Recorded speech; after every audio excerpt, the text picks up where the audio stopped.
Bismillahirrahmanirrahim. Assalamualaikum warahmatullahi wabarakatuh. Innal hamdalillah nahmaduhu wa nasta'inuhu wa nastaghfiruh wa na'udzu billahi min shururi anfusina wa min sayyiati a'malina. Ma yahdihillahu fala mudhillalah wa ma yudlilhu fala hadiyalah. Asyhadu an la ilaha illallah wahdahu la syarikalah wa asyhadu anna Muhammadan abduhu wa rasuluhu. Ya ayyuhalladzina amanu ittaqullaha haqqa tuqatih wa la tamutunna illa wa antum muslimun. Ya ayyuhalladzina amanu ittaqullaha wa qulu qawlan sadida yuslih lakum a'malakum wa yaghfir lakum dzunubakum wa ma yuti'illah wa rasulah faqad faza fawzan 'aziman. Amma ba'd. Kaum muslimin dan muslimat yang dirahmati oleh Allah, sidang salat Idul Fitri, baginda Nabi besar Muhammad sallallahu alaihi wasallam pernah bertanya kepada sahabatnya, atadruna manil muflis? Tahukah kalian apakah muflis itu? Qalu al muflisu fina man la dirhama lahu wala mata'a. Faqala innal muflisa min ummati man ya'ti yawmal qiyamah bis salatin wa siyamin wa zakatin wa ya'ti qad syatama hadha wa qadhafa hadha wa akala mal hadha wasafaka dam hadha wa daraba hadha fayutta hadha min hasanatihi wa hadha min hasanatihi fa in qaniyat fasasanatuhu qabla an yuqda ma alaihi akhidha man khatayahum faturihat alaihi thumma turiha finnar. Rawahul Muslim. Apakah kalian tahu siapakah yang muflis atau bangkrut itu? Siapakah yang pailit itu? Para sahabat waktu itu menjawab, muflis adalah orang yang tidak mempunyai dirham, orang yang tidak mempunyai harta benda. Tetapi baginda Nabi besar Muhammad sallallahu alaihi wasallam berkata, muflis atau orang yang pailit, orang yang bangkrut adalah golongan dari umatku, orang yang datang pada hari kiamat membawa pahala sholat, membawa pahala zakat, membawa pahala puasa. Namun ketika di dunia dia telah mencaci orang, dia telah menuduh orang, dia telah makan harta orang, dia telah menumpahkan darah orang, dan dia telah memukul orang tanpa hak, maka orang-orang yang telah dizoliminya itu diberi pahala dari kebaikan-kebaikan yang telah orang zalim itu lakukan. Jika telah habis kebaikan-kebaikannya, maka dosa-dosa mereka akan ditimpakan kepadanya. Kemudian dia akan dilemparkan oleh Allah ke dalam neraka. Hadis riwayat Muslim. Dari hadis ini kita mendapat informasi bahwa kelak di hari kiamat ada orang yang begitu pedenya, begitu percaya dirinya, dia akan masuk surga dengan membawa pahala sholat, dengan membawa pahala puasa, dengan bangga membawa pahala zakat. Tetapi lisan dan perbuatannya pernah menyakiti orang lain, maka pahala kebaikannya akan berpindah ke orang yang dia zolimi. Ketika banyak orang yang dia zolimi, sementara kebaikan orang tersebut habis, maka keburukan orang-orang yang dizolimi itu akan berpindah kepadanya, hingga orang tersebut Allah lemparkan ke dalam neraka. Nauzubillah min dzalik. Kita berlindung dari hal yang demikian itu. Setiap orang pasti pernah berbuat zalim kepada temannya. Setiap orang pasti pernah berbuat zalim kepada dirinya. Dan setiap orang pasti pernah berbuat zalim kepada Rabbnya. Lalu bagaimana agar kita tidak termasuk ke dalam golongan muflis ini? Pada kesempatan kali ini, izinkan saya membawakan materi terkait hal ini. Manakala kita tidak ingin digolongkan oleh Allah termasuk golongan orang muflis, yang pertama yang harus kita lakukan adalah jangan pernah menzolimi orang lain, baik dengan perkataan ataupun dengan perbuatan kita.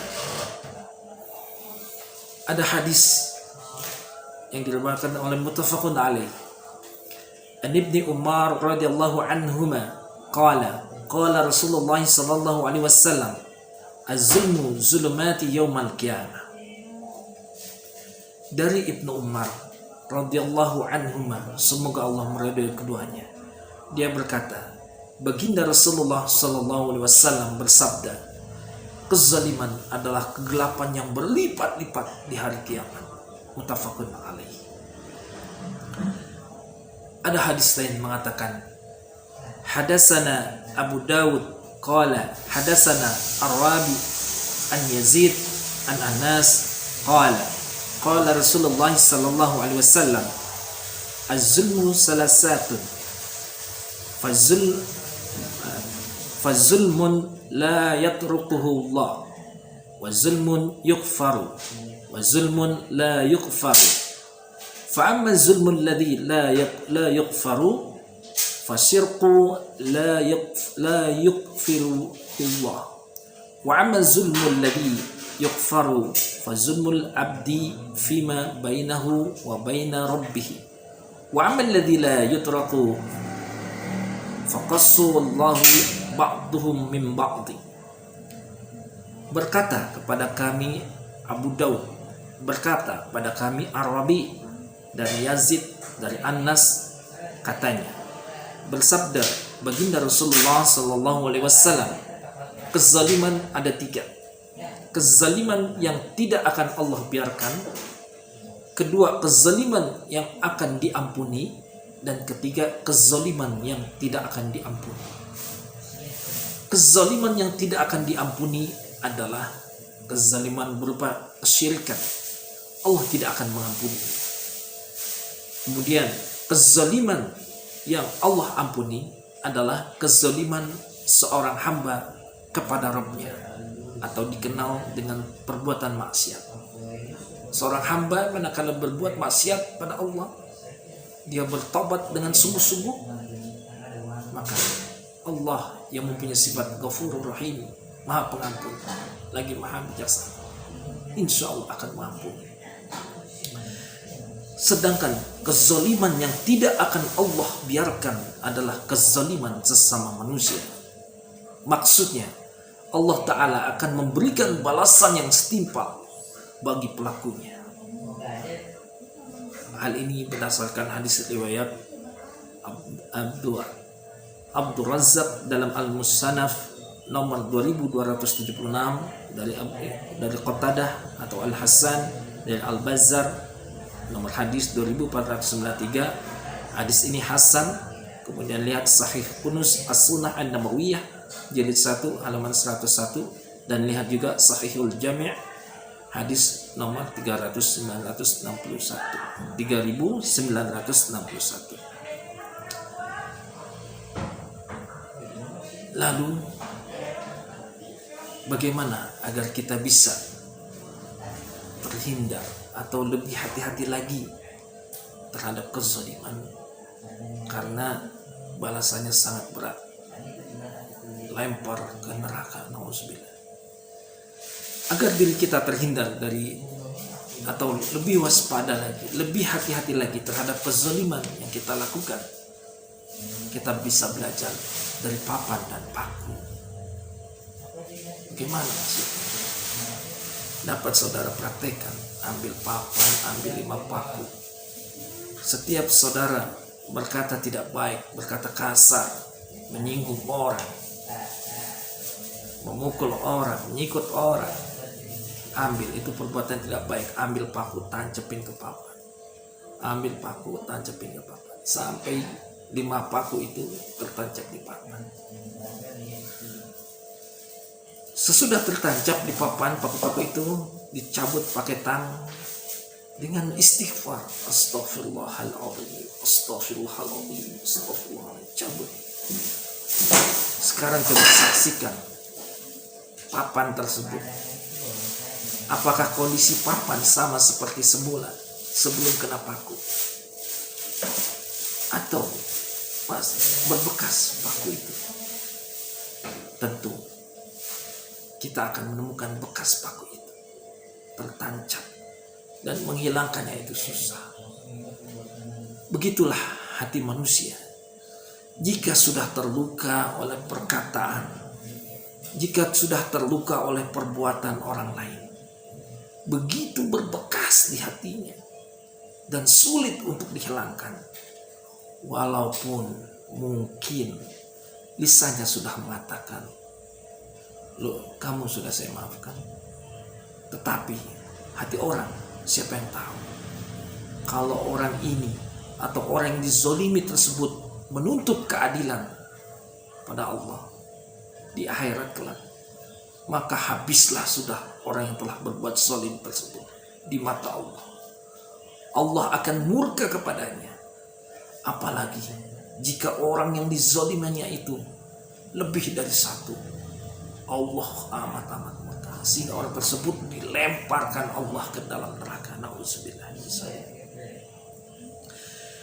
Karena itu sahabat-sahabatku sekalian yang baik dan dirahmati oleh Allah Subhanahu wa taala, mulai sekarang, bukan kemarin, tapi mulai sekarang kita harus memperhatikan setiap ucapan-ucapan kita, setiap tindakan kita. Jangan sampai perkataan kita dan tindakan kita pada orang lain digolongkan termasuk perbuatan zalim. Karena tindakan zalim itu menyebabkan seseorang dilempar oleh Allah ke dalam neraka. Nauzubillah. Mari sama-sama sahabat-sahabatku, jadikan momen Idul Fitri ini bukan sekedar basa-basi, minta maaf, maafin ya, bukan basa-basi terhadap orang lain yang pernah kita zalimi karena perbuatan kita. Tapi benar-benar jadikan momen Idul Fitri ini benar-benar kita ikhlas, benar-benar kita ridho, minta mereka untuk memaafkan kita. Mas, maaf ini mas atas kesalahan-kesalahan saya mas. Kalau perlu nangis kita. Mudah-mudahan dengan harapan, mudah-mudahan orang yang pernah kita zalimi itu dengan tulus ikhlas memaafkan kita, sehingga tidak ada tuntutan untuk kita di hadapan Allah kelak. Yang kedua, manakala kita ingin tidak digolongkan oleh Allah ke dalam orang yang muflis atau orang yang pailit atau rugi, adalah iringi perbuatan salahmu dengan perbuatan baikmu, dengan harapan perbuatan buruk kita mampu menghapus, perbuatan buruk kita mampu dihapus oleh perbuatan baik kita. Ini bersesuaian sekali dengan hadis ke-18 dari Arba'in Imam An-Nawawiyah. Dalam hadis itu tertulis, An Abi Zar Jundub bin Junadah wa Abi Abdurrahman Mu'az bin Jabal radhiyallahu anhuma an Rasulullah sallallahu alaihi wasallam qala ittaqullah haitsuma kunta wa atbis sayyiati hasanat tamhuha wa khaliqin nasi bi khuluqin hasanin rawahu Tirmizi wa qala haditsun hasan wa fi ba'd nas hasan sahih. Dari Abu Zar Jundub bin Junadah dan dari Abu Abdurrahman Mu'az bin Jabal radhiyallahu anhuma dari Rasulullah sallallahu alaihi wasallam, Beliau bersabda, bertakwalah kepada Allah di mana saja engkau berada, dan ikutilah sesuatu perbuatan dosa dengan kebaikan. Pasti itu akan mampu menghapuskannya. Dan bergaulah sesama manusia dengan akhlak yang baik. Hadis riwayat Tirmizi, ia telah berkata hadis ini hasan, dan pada lafaz yang lain derajatnya hasan sahih. Yang ketiga, manakala kita tidak diinginkan termasuk golongan orang muflis atau golongan orang pailit atau orang rugi, adalah kita berusaha menjadi mukminan haqqa. Apa itu mukminan haqqa? Yaitu yang bersesuaian dengan Quran surat Al-Anfal surat ke-8 ayatnya ayat 2 sampai 4. A'udzubillahi minasyaitonirrajim. Bismillahirrahmanirrahim. Innamal mu'minuna alladzina idza dzukirallahu wajilat qulubuhum wa idza tuliyat 'alaihim ayatuhu zadathu imana wa 'ala rabbihim yatawakkalun alladzina yuqimuna as-salata wa mimma razaqnahum wa yunfiquna ulaika humul mu'minuna haqqan lahum darajatun inda rabbihim wa maghfiratun wa rizqun karim. Innamal mu'minuna, sesungguhnya orang-orang yang beriman, alladzina, mereka orang yang idza dzukirallahu, apabila disebut nama Allah, wajilat qulubuhum, bergetarlah hatinya, bergetarlah hati. Ketika disebut nama Allah, bergetar hatinya. Wa idza tuliyat alaihim, dan apabila dibacakan alaihim atas mereka ayatuhu, ayat-ayatnya, ayat-ayat Al-Quran, zadathu imana, bertambahlah kepada mereka keimanan mereka. Wa ala rabbihim yatawakkalun, dan kepada Tuhan mereka bertawakal atas setiap kejadian yang menimpa mereka.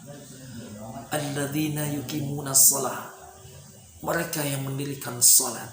Wa mimma razaqnahum yunfiqun, dan menafkah dan menginfakkan sebagian rezeki yang mereka terima pada orang yang memerlukan.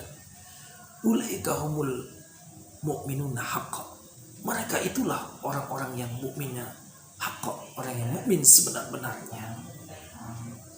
Lahum darajatun inda rabbihim, untuk mereka Allah sediakan derajat yang tinggi di sisinya. Wa maghfiratun, dan ampunan. Wa rizqun karim, dan rizki yang mulia. Arti lengkapnya adalah, artinya sesungguhnya orang-orang yang beriman itu adalah mereka yang apabila disebut nama Allah, gemetarlah hati mereka, dan apabila dibacakan kepada mereka ayat-ayat Allah, bertambahlah iman mereka, dan kepada Tuhan Allah lah mereka bertawakal. Yaitu orang-orang yang mendirikan salat dan menafkahkan sebagian rezeki yang kami berikan pada mereka. Itulah orang-orang yang beriman dengan sebenar-benarnya. Mereka akan memperoleh beberapa derajat ketinggian di sisi Tuhannya dan ampunan serta nikmat yang mulia. Quran surat Al-Anfal surat ke-8 ayat 2 sampai 4. Mukminan haqqan adalah seorang yang beriman pada Allah Subhanahu wa taala. Yang ciri-cirinya adalah jika disebut nama Allah, hatinya bergetar penuh rindu. Seperti seorang pemuda yang begitu mengagumi kecantikan seorang wanita yang matanya indah, bihurin in, bagai mata bidadari. Ketika mendengar wanita tersebut disebut, atau ketika membaca tulisan tentang nama wanita tersebut, pemuda itu bergetar hatinya penuh rindu ingin bertemu. Tidak bertemu di dunia, mudah-mudahan bertemu di akhirat. Begitulah ciri mukminan haqqan. Ketika disebut nama Allah, ketika membaca tulisan nama Allah, hatinya bergetar penuh rindu ingin bertemu pada Allah. Yang kedua adalah jika dibacakan ayat-ayatnya, ayat Al-Quran, itu bertambah keimanannya. Bagi saudara-saudara yang pernah belajar bahasa Al-Quran, Masya Allah, nikmat sekali. Ketika kita mendengar bacaan Quran, ketika kita membaca bacaan Quran, artinya itu melintas di kepala kita, melintas, sehingga ketika bercerita tentang kesedihan kita ikut sedih, ketika bercerita tentang bahagia kehidupan surga kita pun merindukan. Sama seperti yang dirasakan oleh sahabat-sahabat Rasulullah ketika baginda Rasulullah membacakan ayat-ayat berkaitan tentang surga. Para sahabat menangis. Kenapa menangis? Karena mereka begitu mendambakan surga. Mereka begitu mengidam-idamkan dapat masuk surga. Betapa mereka hidupnya di padang pasir yang gersang. Di surga digambarkan mereka ada surga permadani yang dari ja'faron, dari rumput yang lembut sekali, yang tebal, karpet tebal. Di dalamnya banyak bidadari dan makanan-makanan lezat. Mereka begitu mendambakan untuk masuk surga. Mereka begitu menginginkan masuk surga. Tetapi ketika sahabat membaca diri mereka sendiri, mereka merasakan ibadahnya belum sempurna. Mereka merasakan infaknya belum banyak. Mereka merasakan puasanya juga belum sempurna-sempurna. Sehingga mereka merasakan dan malu-malu dengan amalan pas-pasan seperti ini. Apakah saya boleh Allah izinkan masuk surga? Itu yang membuat mereka nangis. Mereka sedih. Mereka ingin masuk surga. Tapi ketika membaca diri mereka, ya Allah, amalan saya berpas-pasan gini, apa pantas masuk surga? Ketika baginda Rasulullah membacakan ayat-ayat tentang neraka, mereka pun nangis. Kenapa mereka nangis? Mereka nangis ketika membaca diri mereka sendiri. Ya Allah, banyak sekali kezaliman-kezaliman yang telah saya lakukan. Apabila dihisap panca inderanya, mata saya pernah saya gunakan untuk hal-hal yang tidak diridhoi Allah. Telinga saya telah pernah digunakan untuk mendengar hal-hal yang tidak diridhoi Allah. Atau tangan, mulut, kaki kita pernah melangkah ke tempat-tempat yang tidak diridhoi Allah. Para sahabat pun nangis karena membaca diri mereka, kayaknya pantas mereka masuk neraka. Tapi mereka merasa, ya Allah, kalau karena dosa-dosa yang saya lakukan saya masuk neraka, saya gak kuat ya Allah. Karena saudara, siksa neraka paling rendah adalah bagi seseorang yang kakinya dipakaikan sendal dari neraka, otaknya itu mendidih. Bayangkan betapa sangat panasnya sendal tersebut. Dipakaikan seorang laki-laki, dipakaikan sendal dari api neraka. Ketika dipakai, otaknya mendidih. Masya Allah, kita berlindung dari hal yang demikian. Mukminan haqqa adalah seseorang yang bertawakal atau berpasrah diri pada Allah. Bisa digolongkan orang yang bertakwa. Di ayat lain disebutkan, wa ma yattaqillah, barang siapa bertakwa pada Allah, yaj'alhu makhrajan, Allah akan menjadikan baginya jalan keluar dari persoalan-persoalan hidupnya. Wa yarzuqhu khairan minhu la yahtasib. Dan Allah akan beri dia rezeki dari arah yang tidak dia duga sama sekali. Jadi orang yang mukminan haqq itu begitu bertawakal. Ketika dia punya keinginan yang kuat, dia pasrah pada Allah. Ya Allah, saya serahkan keinginan saya. Ketika dia punya masalah, dia pasrahkan masalahnya pada Allah. Allah ambil masalahnya. Sesulit apapun masalah itu, sulitkan masalah bagi manusia. Bagi Allah, masalah itu dikeprek, pecah, masalah jadi mudah. Ya, itulah pentingnya jadi mukminan haqqa. Yang keempat, mukminan haqqa adalah mendirikan salat. Baginda Rasulullah Sallallahu Alaihi Wasallam pernah ditanya oleh sahabat, "Ma afdhalul amal ya Rasulullah?" Amal apa ya Rasulullah? Kalau saya lakukan, saya tegakkan, Allah senang kepada saya. Saya akan mendapatkan keutamaan dari Allah. Rasulullah, baginda Rasulullah menjawab, "Shollu ala waqtiha." Salatlah kalian tepat pada waktunya. Sahabat bertanya lagi, "Summa ya Rasulullah?" Apalagi ya Rasulullah? "Birrul walidain." Berbaktilah kalian pada orang tua. "Summa ya Rasulullah?" Apa yang lagi ya Rasulullah? "Jihad fisabilillah." Menegakkan agama Islam. Masya Allah. Ternyata sholat awal waktu keutamaannya melebihi jihad fisabilillah. Utamanya melebihi berbakti pada orang tua. Padahal saudara, ada keterangan orang yang hidupnya atau matinya berjihad di jalan Allah dan bunuh itu melewati sirat begitu cepat, secepat kilat. Apalagi orang-orang yang mampu menjaga sholatnya dengan tepat waktu. Masya Allah, itu ada keutamaan yang Allah berikan kepadanya. Kemudian mukminan hak juga menginfakkan sebagian rizki yang Allah berikan padanya.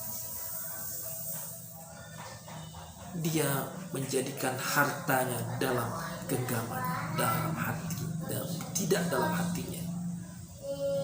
Mereka belajar dari sahabat Rasul Abu Bakar Siddiq yang untuk kepentingan dakwah dia serahkan seluruh hartanya pada Rasulullah. Sampai Rasulullah pun mengatakan, "Abu Bakar, seluruh hartamu kamu berikan kepada aku untuk dakwah, untuk kepentingan Islam." "Iya Rasulullah." "Lalu untuk istri dan anakmu, apa yang kamu tinggalkan?" Abu Bakar menjawab, "Cukup Allah dan Rasulnya, aku tinggalkan." Masya Allah. Begitulah kinerja para sahabat, menjadikan harta dalam genggaman mereka.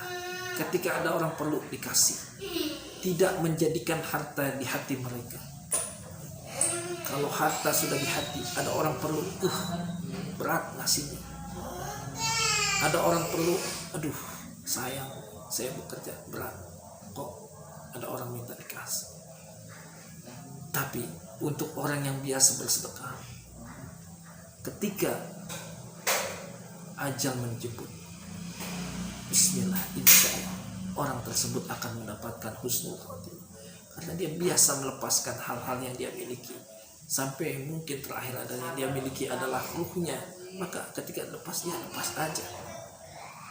Kalau orang yang berat terhadap hartanya, biasanya dia akan berpikir keras, kalau saya meninggal, mobil saya bagaimana, rumah saya bagaimana, istri saya bagaimana, anak saya pendidikan. Itu menjadi pikiran itu, saya ini berat. Jadi rohnya pun ditarik susah, tarik kembali. Nauzubillah. Jadi kita kalau ingin husnul khotimah, bisa juga kita belajar bersedekah. Lalu keuntungan apa orang-orang yang mukmin haqqa ini? Keuntungan dari orang yang mukmin haqqa adalah ada 4. Pertama, derajatnya akan diangkat tinggi oleh Allah Subhanahu wa taala. Sahabat, jika seseorang yang mengangkat derajatnya itu Allah Subhanahu wa taala, satu dunia pengen jatuhin dia, nggak akan mampu. Kita belajar dari baginda Rasulullah SAW. Betapa sungguh-sungguhnya orang Quraisy, betapa sungguh-sungguhnya musuh-musuh Allah, musuh-musuhnya Rasulullah untuk menjatuhkan Rasulullah, menghinakan Rasulullah. Tapi yang mengangkat tinggi derajat Rasulullah SAW adalah Allah, pencipta alam semesta ini. Tetap mereka nggak bisa menjatuhin Rasulullah. Bahkan sampai sekarang, bahkan sampai hari kiamat, sampai akhir dunia ini, nama Rasulullah tetap agung, tetap dimuliakan. Sementara musuh-musuhnya indah, hampir tenggelam, hampir nggak disebut orang. Itulah orang yang punya mukmin haqqa. Allah angkat derajatnya ke tingkat yang mulia inda rabbihim, di sisi Tuhannya. Bisa jadi malaikat bahkan akan menghormati dia. Yang kedua adalah dia akan memperoleh ampunan dari Allah. Masya Allah. Kebayang gak?